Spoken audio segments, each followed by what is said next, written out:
Sétima Semana UBRA da Pessoa com Deficiência e Acessibilidade, online, 24 a 28 de agosto de 2020, com o tema Acessibilidade Universal, uma responsabilidade de todos. Construindo uma ponte de amor, dificuldade intelectual e desenvolvimental.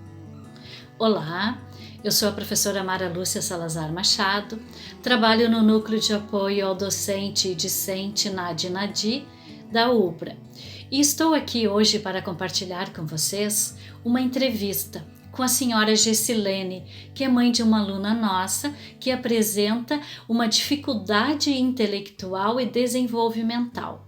Tudo bom, Gessilene? Em primeiro lugar, eu quero agradecer a tua participação nessa 7ª Semana da Pessoa com Deficiência e Acessibilidade.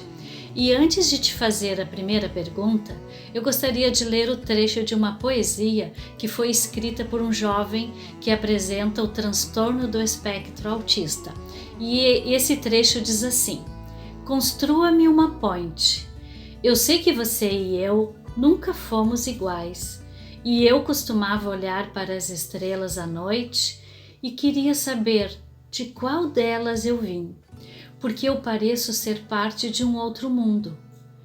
Então, eu nunca saberei do que este mundo é feito, a não ser que você me construa uma ponte.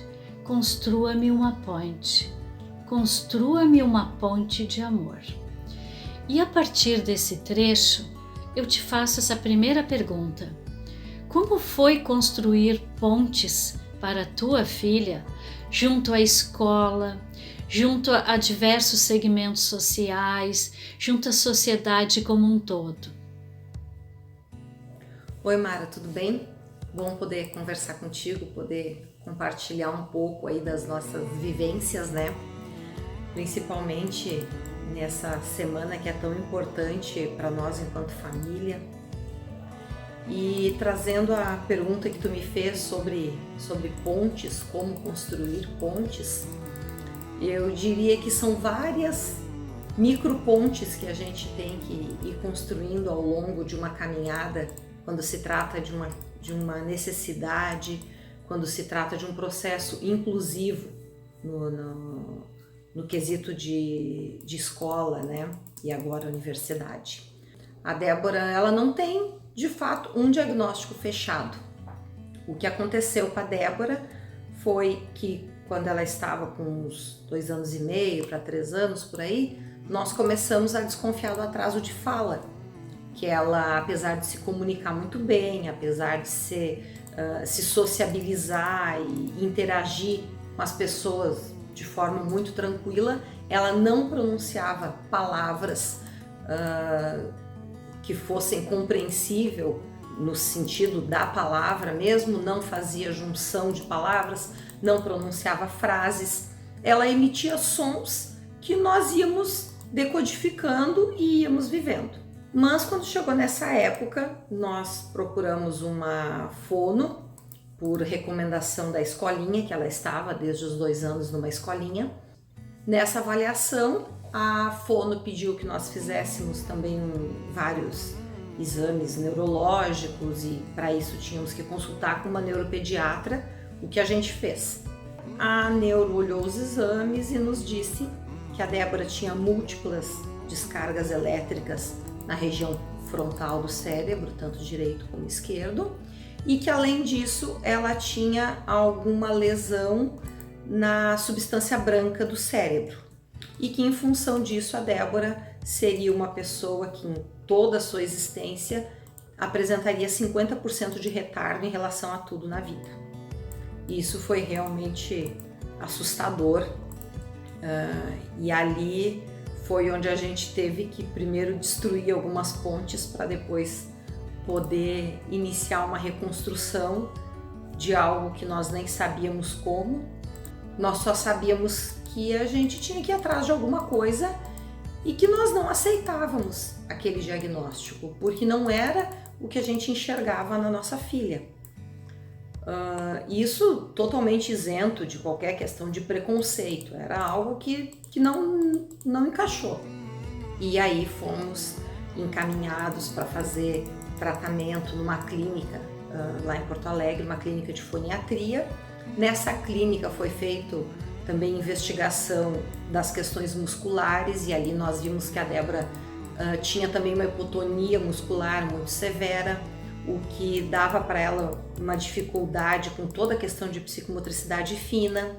E ali nós começamos a construção da primeira grande ponte, né? E nós acabamos descobrindo ali que essa lesão neurológica, que na realidade é uma falha na conexão entre os neurônios da Débora. Então a Débora, ela não tem nenhum problema de audição, ela recebe a informação, depois também nós descobrimos que ela tem uma falha no processamento auditivo, e quando essa informação chega no cérebro, que é para haver a comunicação entre um neurônio e o outro, essa informação ela vai cortada. Por isso, a Débora ouvia muito bem, pensava que pronunciava as palavras, mas na realidade eram sons desconexos, e a coisa ficava naquela situação sem muita definição. Depois de algum tempo nesse tratamento de fonoaudiologia, onde ali a Débora foi aprendendo e adquiriu todos os fonemas, todos os sons das letrinhas, ia fazendo uma construção degrau por degrau, tendo essa aquisição não de forma espontânea, mas sim por exercício. Eram de 2 a 3 sessões por semana de fonoaudiologia, sempre com exercícios e com esse estímulo. Nós começamos a perceber também as dificuldades cognitivas, aí na questão de raciocínio lógico, na questão do raciocínio abstrato, e com isso nós iniciamos um trabalho de neuropsicologia. Foi mais um pedaço da ponte a ser construída, né? A Débora ali pelos seus 6, 7 anos, ela ainda não falava, ela já estava pronunciando algumas palavras de forma solta, já tinha avançado muito em relação a Débora quando tinha os seus 4 anos, mas ainda não tinha uma fala automatizada. Mas aí, para a preparação da escola, nós iniciamos também um trabalho de psicopedagogia. Então teve um bom período ali que a Débora fazia fonoaudiologia, psicomotricidade, neuropsicologia e psicopedagogia. Isso tudo na intenção de estimular as conexões neurológicas entre os neurônios, as sinapses, que é o termo mais adequado, né? Quanto ao convívio familiar e social, nós realmente não tivemos problemas, não tivemos sofrimentos nesse período da infância da Débora. Nós, nessa caminhada toda, nos convertemos ao Evangelho, ainda frequentamos uma comunidade evangélica, e ali a Débora sempre foi aceita, sempre brincou com as crianças da sua idade, na família também, tinha os primos, era tranquilo. Nós não tivemos nenhuma barreira nesse aspecto, nessa faixa etária, né? Até hoje não se sabe ao certo o que aconteceu, por que tem essa falha nas conexões. A suspeita é de que ela teve uma falta de oxigenação intrauterina, porque no parto não foi, ela nasceu de cesárea, teve a Apgar 8 e 9, não se sabe e nunca vai se descobrir. Quando a Débora chegou no ponto de ir para a primeira série, foi que eu pensei em colocar ela numa escola especial. E aí ali as profissionais que estavam trabalhando com ela naquele momento não concordaram comigo e me incentivaram a colocar ela na escola que se chamava de regular. E nós procuramos uma escola que fosse um pouco menor em tamanho, e ali iniciamos a grande aventura do que é a educação inclusiva. Mas ali nós tivemos a bênção de ter uma professora com um coração muito aberto, uma mentalidade muito aberta, e ela se dispôs a fazer um trabalho de inclusão com a Débora já na primeira série. Então, para poder resumir um pouco nessa caminhada do primeiro grau e segundo grau, que a Débora fez toda ela numa escola da Rede Ubra, Nós fomos sempre muito bem aceitos e recebidos na instituição, mas nós tínhamos que sempre ter aquela conversa mais pessoal com os professores. E a criança com uma deficiência no aspecto intelectual e cognitivo, ela não consegue responder essas demandas na mesma rapidez. E nesse universo, nós compartilhamos e convivemos com vários tipos de profissionais. Graças a Deus, a maioria dos professores que conviveram com a Débora e que passaram pela vida dela tinham um coração inclusivo, porque muito mais do que ter uma formação inclusiva, o profissional da educação ele tem que ter um coração inclusivo, porque senão trava ali e não vai. Também um aspecto que precisa ser mencionado são as diferenças entre as deficiências. E eu já disse para ti, né, Mara, numa outra oportunidade, que dentro das deficiências existe um nível de exclusão. E eu acho que essa exclusão, ela está no nível da deficiência intelectual. Porque a deficiência intelectual não se consegue, ela não é visível. É diferente da deficiência auditiva, da deficiência física, da deficiência visual, que o outro, ele enxerga essa deficiência. E isso, muitas vezes, é assustador. E quando o profissional se confronta com o que ele não enxerga, com o que ele não conhece, muitas vezes o profissional se trava. E quando acontece essa trava, acontece também a trava no desenvolvimento do aluno. É preciso desmistificar a questão da inclusão da pessoa com deficiência cognitiva e intelectual. Mas nós fomos indo e caminhando com muita dificuldade, com muita dor. Foi um tempo assim de lágrimas também, porque tem aquele período da adolescência, da pré-adolescência, e ali a gente sabe que os colegas nem sempre são acessíveis. E nesse aspecto também é importante que a gente, enquanto família de uma criança com qualquer tipo de necessidade, que a gente não fique quieto. Nós temos que respeitar, nós temos que conversar, mas o que nós não podemos é nos calar. Nós somos aqueles que vão chegar numa instituição, seja de ensino, e agora indo também para a questão profissional, e vamos colocar que aquela pessoa, ela tem alguns direitos, ela tem o direito de ter oportunidade. Eu acredito, sabe, Gessilene, que esteja sendo assim de extrema ajuda o teu depoimento, teus relatos, né? Todas essas lembranças para mães que estão agora com crianças pequenas, né? E que estão vendo o quanto todas essas pontes construídas favoreceram que a tua filha chegasse hoje aqui no ensino superior.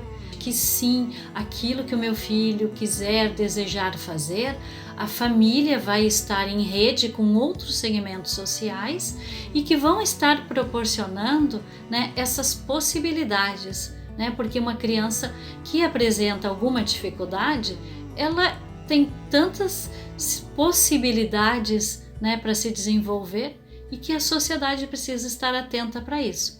Nesse sentido, eu faço a minha segunda pergunta. Que tipo de pontes tu espera com o término da graduação da tua filha? O que tu espera? Quais são as expectativas da família com relação ao futuro da tua menina? Em primeiro lugar, eu quero dizer que a universidade já contribuiu uma grande parcela quando se propõe a fazer a inclusão dos alunos a nível de terceiro grau. Nós sempre fomos muito bem recebidos na universidade, não tenho o que falar quanto a isso. Existe a inclusão dentro da universidade e eu tenho plena consciência de que, muito além de só cumprir uma determinação legal, a universidade, a UBRA no caso, que é a que eu conheço, né, porque é onde a Débora está, ela internalizou e comprou realmente a ideia do ensino inclusivo. Nós fizemos toda uma caminhada na infância, pré-adolescência, juventude, chegamos na universidade. E agora, o que fazer? O que a gente projeta em tempo de curso para a Débora? Vai ser muito mais do que os 4, 5 anos que normalmente um curso de pedagogia leva. Eu não sei quanto tempo isso vai durar, mas a gente tem que ter essa flexibilidade e ver que um aluno de inclusão talvez ele leve 7, 8, 10 anos para completar o curso. E uma grande expectativa do papel da universidade que nós temos hoje é que a universidade comece a desbravar o futuro profissional desses alunos. Ela quem pode chegar e colocar esse futuro profissional ali na vitrine. Nós não exigimos que a Débora consiga adquirir todas as habilidades que um pedagogo pode desenvolver, mas se ela adquirir 1, 2, 3 habilidades, que aquilo seja identificado dentro da universidade e que aquilo seja mostrado para o mercado de trabalho, porque não vai adiantar de nada chegar na universidade, completar o curso com todas as dificuldades, com todo o empenho que família, aluno e universidade fazem, se depois não tiver a sequência na vida profissional. Porque até aqui nós trilhamos um caminho e construímos as pontes que dependiam de nós. Cada aluno que entrou num processo de inclusão, ele tem uma história de muita disposição, uma história de muita entrega. Ele teve uma história de muito sofrimento, teve que ser muito, muito mais resistente que os alunos ditos normais. Todo ser humano, ele quer ser produtivo, ele quer mostrar as suas potencialidades, ele quer mostrar a sua capacidade. Essa é uma parcela da realização do ser humano. E isso só vai se conseguir quando se tiver vez no mercado de trabalho. Então, esse para mim é o grande pedido e o grande anseio que eu tenho como mãe, que nós temos como família, que a universidade nos ajude a completar essa ponte que vai até a atividade profissional, que ela nos abra esse caminho e que ela nos ensine e nos mostre possibilidades que só enquanto família a gente não consegue iniciar. Nós estamos num ponto que não se sabe muito bem para onde seguir e muitas vezes acaba batendo em portas erradas. Ano passado foi um ano de muita busca por estágio, de muita busca por alguma colocação, e eu ouvi das mais diversas respostas, das mais diversas explicações que sempre terminavam num não tem como. Por quê? Porque a Débora não se enquadrava numa caixinha de vaga para pessoa com deficiência. E aí eu cheguei num dia de desânimo e pensei assim, o que adiantou caminhar até aqui? Se agora que é para poder colocar em prática todos os avanços que a minha filha teve, todas as conquistas para ela colocar na sua vida adulta, na sua vida prática, poder se realizar como pessoa no aspecto de trabalho, né, no aspecto profissional, se todas as portas estão se fechando. E aí por isso eu quero pedir que a instituição seja a voz desse aluno lá no universo profissional. Gessilene, acredito demais que fazemos parte dessa história. Família, escola, educação e o mundo do trabalho, todos unidos em nome da inclusão. E quero te agradecer, em nome da Universidade Luterana do Brasil, por ter compartilhado esses momentos conosco. Um abraço e se cuide.